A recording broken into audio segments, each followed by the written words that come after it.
Kahil State People's Democratic Party Hspdp minta ka santarik unay tung kalaray ban Kyrshan ya ka Kyrtong jong ka NDA ka Draupadi Murmu na kabanta ka election president kari. O president ka Hspdp uba ke panyang uloong makaray ban Kyrshan ya ka Murmu namar bakaday ka riulom bat kaday ru ka kinhon kabadan lang ha ka Meghalaya Democratic Alliance kabayadan lang.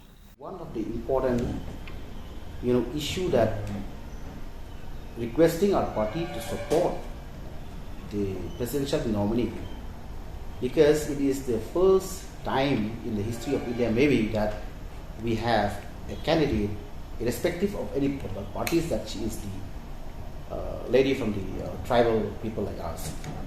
So we feel like we want to see the tribal president in the country will happen in this presidential election this year. And secondly, we cannot deny the fact that we are already part and parcel in the NDA government. So we feel like once they request us, we feel like we need to respect the request.